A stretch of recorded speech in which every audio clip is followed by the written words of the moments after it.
Tapi Seventeen sudah berhasil memecahkan rekor melalui mini album mendatang mereka. YG Entertainment sudah mengkonfirmasi tentang putusnya Jisoo dan juga An Bohyun. Ansong Ilah yang pertama kali menyarankan agar kami mengajukan gugatan tersebut. Kemudian orang tua kami sebagai pengacara nih untuk menjalani prosesnya. Annyeonghaseyo channel Yusuf Kim Emnida. Welcome back to my YouTube channel. Nah, gimana sih kabarnya hari ini? Baik-baik aja dong ya. Dan buat kalian semua yang lagi dalam kondisi nggak baik-baik aja, keep fighting guys, don't give up. Well, langsung saja kita mulai dari berita pertama. Ini ada berita dari Jisoo Blackpink. Dan mungkin beritanya cukup mengejutkan sih buat kalian sebagai penggemar, karena baru-baru ini Jisoo dikabarkan sudah putus dengan An Bohyun.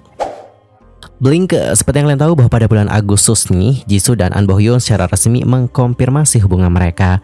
Agensi Jisoo yaitu YG Entertainment mengatakan mereka berada pada tahap untuk mengenal satu sama lain dengan perasaan yang baik. Jadi tolong jaga mereka dengan hangat ya. Kemudian agensinya An Bohyun yaitu FN Entertainment juga mengakui hubungan mereka. Jisoo dan An Bohyun di sisi lain mengakui rumor kencan pada Agustus lalu dengan mengatakan kami mengenal satu sama lain dengan perasaan yang baik. Khususnya Jisoo itu menarik perhatian karena dia adalah anggota Blackpink pertama yang mengakui hubungan romantisnya dan mulai berkencan di depan umum. Namun sayangnya nih, hanya 2 bulan setelah mengkonfirmasi hubungan mereka secara terbuka, Jisoo dan An Bohyun memutuskan untuk berpisah atau break up atau putus. Menurut orang dalam hiburan, pada tanggal 24, putusnya mereka itu dikarenakan jadwal yang sibuk. Lebih lanjut, orang dalamnya mengatakan karena jadwal sibuk mereka, Jisoo dan An Bohyun secara alami berpisah dan baru-baru ini memutuskan untuk mengakhiri hubungan romantis mereka. Dan sekarang mereka kembali menjadi rekan kerja saja. Selain itu, agensi Jisoo yaitu YG Entertainment juga sudah buka suara terhadap hal yang satu ini. Secara singkat, mereka merilis pernyataan kepada Seoul Economic Star mengenai putusnya Jisoo dan An Bohyun. Mereka mengatakan itu benar. Well, dapat disimpulkan bahwa YG Entertainment sudah mengkonfirmasi tentang putusnya Jisoo dan juga An Bohyun. Adapun Jisoo sendiri nanti akan membuat debut layarnya di film Omniscient Reader Viewpoint. Kalau kemarin kan itu cuma sebagai cameo ya teman-teman, tapi kalau yang sekarang ini, film yang sekarang ini beda. Sedangkan untuk An Bohyun itu sedang membintangi film yang bertajuk Noryang Sea of Death, yang mana film ini akan dirilis pada bulan Desember dan juga mendekati perilisan 2 o'clock date. Jadi ya mereka emang benar-benar sibuk banget sih ya, dikarenakan hal itulah mereka berpisah. Dan bagaimanakah pendapat kalian setelah mendengarkan berita yang satu ini? Nanti langsung aja ya sampaikan di kolom komentar.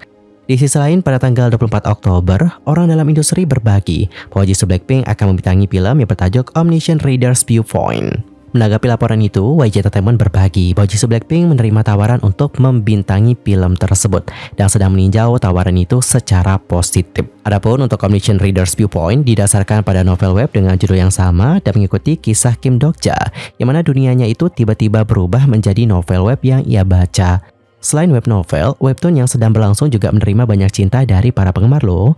Dan sebelumnya pada bulan Juni terungkap bahwa An Hyo-sop sedang dalam pembicaraan untuk memerankan pemeran utama Kim Dokja. Sementara Lee Min-ho dikabarkan ditawari peran Yoo Jung-hyuk yang merupakan karakter utama asli dari web novel yang dibaca Kim Dokja. Jisoo sendiri dilaporkan telah ditawari peran Lee Ji-hye yang merupakan seorang siswa yang diambil alih oleh Yoo Jung-hyuk. Bersama dengan aktor Jong Song-il dan juga Park Ho-san, Jae Soo-bin, Shin Seung-ho, dan Nana dilaporkan masing-masing ditawari peran sebagai Yoo Sang-ah, Lee Hyun-sung, dan Chung Hee-won. Wow, makin excited banget sih untuk nunggu film yang satu ini, karena yang main gokil semua coy. Wow, pecah banget sih ini. Dan gimana nih, apakah kalian sudah tidak sabar menantikan proyek film yang satu ini? Nanti langsung aja ya sampaikan di kolom komentar. Dan lanjut kita akan masuk ke berita kedua. Datanya dari Attract yang secara resmi mengakhiri kontrak mereka dengan Seo, Sena, dan Aran 50-50. Attract mengumumkan bahwa mereka secara resmi mengakhiri kontrak mereka dengan Seo, Sena, dan Aran 50-50. Pada tanggal 23 Oktober waktu ke selatan, Attract menyatakan seperti ini teman-teman. Kami memberitahu anggota 50-50 Sena, Seo, dan Aran bahwa kami mengakhiri kontrak kami dengan mereka mulai tanggal 19 Oktober waktu Korea Selatan. Ketiga anggota 50-50 belum menunjukkan tanda-tanda refleksi mengenai kontrak serius mereka, pelanggaran, dan dengan demikian kami pun mengambil keputusan. Kami akan mendiskusikan langkah-langkah tindak lanjut mengenai anggota di masa mendatang. Sementara itu, Kina 50-50 menjadi satu-satunya anggota yang memutuskan untuk kembali ke Attract setelah mencabut gugatannya. Dan kalau kita berbicara tentang Kina, setelah dia memilih untuk menarik gugatan pemutusan kontrak eksklusifnya terhadap Attract akhir pekan lalu, Kina akhirnya berbicara nih dengan outlet Media Dispatch tentang peristiwa yang menyebabkan dia dan anggota grupnya awalnya mengajukan gugatan. Di sini, Dispatch memulai dengan menunjukkan bahwa di tanggal 13 Juni 2023 menandai tanggal dimulainya isu kontroversial ini. Pada tanggal 13 Juni 2023, anggota 50-50 Sena memberitahu staf di Attract bahwa dia dinyatakan positif COVID-19. Nah, Dispatch yang dapat memperoleh gambar asli yang dikirim oleh Sena menganalisis metadatanya dan memperoleh koordinat lokasi pengambilan foto tersebut. Ujurnya adalah 37.29.xx, lintang 127.7.xx. Ketinggiannya adalah 55.80xxx. Dan ternyata nih, koordinat itu milik sebuah gedung di Songpagu, Munjongdong, dan bukan Gangnam-gu, Nohyondong, tempat asrama 50-50 Prada. Songpagu, Munjongdong adalah rumah CEO The Givers, yaitu An Song-il. Lantas, mengapa PD An Song-il mengirimi Sena hasil tes positif COVID-19 yang palsu itu? Menjawab hal ini, Kina mengatakan seperti ini, teman-teman. Tanggal 13 Juni adalah sekitar 3 hari sebelum pemberitahuan kami untuk mengakhiri kontrak eksklusif kami di Attract. PD An Song-il memberitahu kami pada waktu itu bahwa kamu harus berhenti menghadiri jadwalmu mulai sekarang. Dia kemudian menyarankan bahwa COVID-19 adalah cara yang aman untuk menghindari mata dari Attract. Jadi, dia pun mengirimi kami foto tes positif itu untuk menggunakan karantina 3 hari. Pada tanggal 16 Juni 2023, pemerintahan hukum 50-50 yang menguraikannya mereka untuk mengakhiri kontrak eksklusif dengan Attract telah diteruskan ke perusahaan. Dan itu tiba pada tanggal 19 Juni. Nah, pada tanggal 17 Juni 2023, 50-50 itu mengemas tasnya dan meninggalkan dorm yang disediakan oleh Attract. Namun, segera setelah Kina dan para member meninggalkan asrama, Kina mengungkapkan bahwa dia ini kayak mulai ragu gitu sama An Song-il. Lebih lanjut, Kina menjelaskan, An Song-il lah yang pertama kali menyarankan agar kami mengajukan gugatan tersebut. Kemudian orang tua kami sewa pengacara nih untuk menjalani prosesnya. Menurut An Song-il, ia tidak bisa terlibat langsung. Namun dia berjanji sama kami bahwa dia nanti akan berikan kita bukti yang kita butuhin. Dia bersikeras nih bahwa ini adalah pertarungan yang nggak boleh kita kalah di sini. Namun pada akhirnya dia tidak pernah memberi kita bukti yang efek. Dia hanya berbalik dan juga lari. Nah, menurut Kina nih, ia itu akhirnya mengetahui bahwa An Song-il telah memasukkan tanda tangannya untuk mengubah pembagian royalti untuk lagu Cupid dari yang semula 6,5% menjadi hanya 0,5%. Dan ketika berita tersebar bahwa An Song-il mungkin memasukkan catatan pendidikannya serta tanda tangan produser asli Cupid, orang tua Kina dan orang tua anggota lainnya sangat murka nih. Dan sejak saat itulah menurut Kina, kontak antara 50-50 dan An Song-il udah terputus. Dan para anggota terus melanjutkan perjuangan hukum mereka dengan dukungan orang tua mereka. Berdasarkan komentar Kina, Dispatch sangat yakin bahwa An Song-il secara langsung menyulut 50-50 agar mereka keluar secara sah dari Attract. Kina pun berkata, An Song-il selalu menunjukkan kepada kami pesan-pesan Kakao Talk ini. Itu adalah pesan antara dia dan seseorang yang berafiliasi dengan Billboard. Mereka akan mengatakan peringkat mereka meningkat dan mereka akan semakin meningkat. Ia kemudian bersikeras bahwa itu adalah perbuatannya. Dia bekerja di belakang layar untuk membuat lagu tersebut naik di tangga lagu. Dia juga mengklaim bahwa Jun Hong Jun itu sedang berjuang dan dialah yang mendanai kami. Itu membuat kami berpikir Attract tidak stabil secara finansial.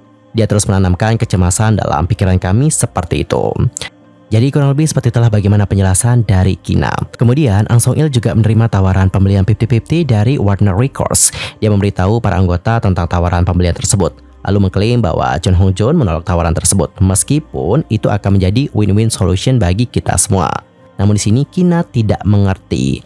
Kina melanjutkan dengan mengatakan, dia membuat kami berpikir bahwa ini adalah keputusan terburuk yang bisa diambil oleh seorang CEO untuk kami. Dan akhirnya An Song-il lah yang mengundang anggota 50-50 ke ruang pertemuan The Givers dan memberikan 50-50 ultimatum. Kina mengungkapkan, dapatkan investasi dari guru besar seperti CG atau Kakao, atau ajukan perintah dan keluar dari Attract. An Song-il menelpon ayah saya pada saat itu dan menyatakan bahwa Jun Hong Jun bermaksud mengakuisisi sebuah investasi dari sebuah perusahaan besar yang hanya akan menumpuk dalam bentuk hutang bagi kami para anggotanya. Itu adalah komentar yang dimaksudkan untuk memaksa orang tua kami untuk mengajukan tuntutan hukum. Waduh, ngeri juga ya An Song-il ini ya, Wak. Dan nyuruhin kalau kalian sendiri gimanakah pendapatnya tentang hal yang satu ini? Nanti langsung aja ya, sampaikan di kolom komentar. Dan untuk berita terakhir kita akan membahas tentang Seventeen yang sudah comeback dengan God of Music yang sudah memecahkan rekor baru dengan album mereka. Popularitas grup K-pop Seventeen terus menanjak nih dari waktu ke waktu. Hal ini dapat dilihat dari kesuksesan penjualan album mereka sebelumnya maupun yang terbaru. Dilansir dari Sumpi, Seventeen sudah berhasil memecahkan rekor melalui mini album mendatang mereka. Bahkan pemecah rekor ini terjadi sebelum album tersebut dirilis. Wow, amazing gak sih? Sebelumnya, distributor album Seventeen yaitu YG Plus mengumumkan bahwa mini album ke-11 grup yang berjudol Sympathy Heaven telah mencapai total pre-order stok yang mengesankan. Ayo tebak berapa totalnya? Totalnya itu mencapai 5.206.718. Wow, amazing banget. Dan selain memecahkan rekor pribadi grup yaitu 4,67 juta stok PO yang dibuat oleh mini album mereka sebelumnya FML awal tahun ini, angka tersebut atau total PO sebanyak 5,2 juta menandai rekor baru untuk stok pre-order tertinggi dari album K-pop manapun dalam sejarah. Dan untuk informasi, stok pre-order merupakan jumlah stok album yang diproduksi sebelum suatu album dirilis. Nah, angka tersebut merupakan perkiraan permintaan yang dihitung menggunakan berbagai faktor. Dalam hal ini termasuk seberapa banyak album yang dipesan sebelumnya oleh penggemar. Di sisi lain, netizen Korea juga membahas tentang musik video dan melo ranking dari lagu God of Music. Dilansir dari Deku, God of Music menempati posisi pertama di Melon Top 100. Seperti yang diharapkan, mereka juga mempertahankan posisi nomor 1 di Top 100 mereka. Tahun ini, mereka juga menjadi grup idol pria pertama loh yang menduduki peringkat nomor 1 di Top 10. Dan dapat kalian perhatikan langsung di sini, ini adalah chartnya. Di Melon Top 100 mereka menempati peringkat pertama. Terus mereka juga mendapatkan peringkat pertama di Graphic Real Time Jennie dan nomor 1 atau peringkat 1 di Bugs Real Time Chart. Wow, amazing banget. Dan seperti inilah bagaimana komentar-komentar dari netizen Korea atas pencapaian dari Seventeen. Lagunya sangat bagus, tapi sejujurnya lagunya bagus loh. Saya menangis, biasku Seventeen. Seventeen cukai, aku sangat bahagia. Hidupku hancur akhir-akhir ini, jadi senang rasanya memiliki lagu yang positif. Lagu itu memberiku kekuatan. Wow, jadi merinding ya. Lihat komentar ini, serius merinding banget. Dan Yorobun, kalau kalian sendiri gimana nih pendapatnya tentang hal yang satu ini? Nanti langsung aja ya, sampaikan di kolom komentar bagaimana reaction kalian. Sekian aja untuk hari ini. Aku mohon maaf kalau ada kesalahan baik dalam ucapan, sikap, tindakan, dan sebagainya. I'm so sorry. Dan mungkin ada kesalahan informasi, jangan suka-suka untuk koreksi aku dengan cara komen di bawah. See you next time di video berikutnya. Thanks for watching. Annyeong, kamsahamnida. Goodbye.